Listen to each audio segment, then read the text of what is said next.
بسم الله الرحمن الرحيم. أخي صاحب السمو الشيخ محمد بن زايد آل نهيان، Mr. Secretary General, Mr. President، أتوجه في البداية بالشكر والتقدير لأخي صاحب السمو الشيخ محمد بن زايد ودولة الإمارات العربية المتحدة الشقيقة على حسن التنظيم لهذه القمة الدولية. My friends, this year's conference of the parties must recognize, even more than ever, that we cannot talk about climate change in isolation from the humanitarian tragedies unfolding around us. As we speak, the Palestinian people are facing an immediate threat to their lives and well-being. In Gaza, over 1.7 million Palestinians have been displaced from their homes. Tens of thousands have been injured or killed in a region already on the front lines of climate change. The massive destruction of war makes the environmental threats of water scarcity and food insecurity even more severe.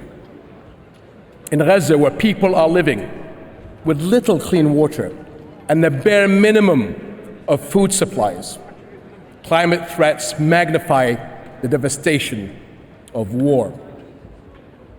So, my friends, as we meet here today to talk about inclusivity in climate response, let's be inclusive of the most vulnerable. Palestinians severely impacted by the war on Gaza, populations around the world affected by conflict and poverty, and refugee families and host communities in our region and beyond. To address the real dangers of food insecurity in Gaza, Jordan has brought together all international partners to coordinate on mechanisms for the sustainable provision of food supplies to the Strip. And as a country where refugees make up over a third of our population, we launched the Climate Refugee Nexus last year. This global initiative prioritizes climate-related support and investments for refugee-hosting nations. We are truly grateful for the 58 countries that have supported this initiative so far. But much more needs to be done. My friends, Jordan contributes a slim 0.06% to global greenhouse gases. Yet we are greatly impacted by global climate change, which has caused threats to our scarce water resources, food sources, and ecodiversity. Today, Jordan's most ambitious and vital projects relate to water. A major national water project envisions desalinating Red Sea water from the Gulf of Aqaba and channeling it to major population areas. The National Water Conveyance Project will rely on renewable energy, a field where we have made significant strides. Our national energy strategy aims to generate 31% of electricity from renewables by 2030. Hybrid and electric vehicles represent 18% of our transport system. In other climate action, research at the Aqaba Marine Park will explore the unique resilience of the Red Sea's coral reefs to benefit the conservation and regeneration of coral reefs around the world. And I look forward to attending an event tomorrow on board the Ocean Explorer vessel to highlight this initiative. Nationally, with a strong talent pool of young entrepreneurs and qualified engineers, we are pressing forward with solutions in climate-smart agriculture, water conservation, clean energy innovations, and more.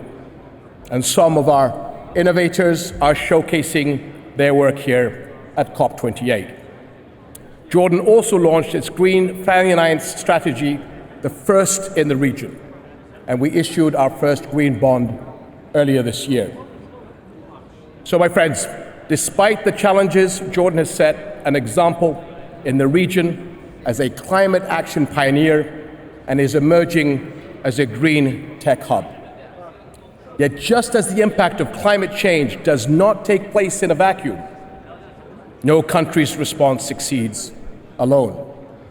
The global stocktake has shown us that our world is still far behind in achieving the goals set by the Paris Agreement.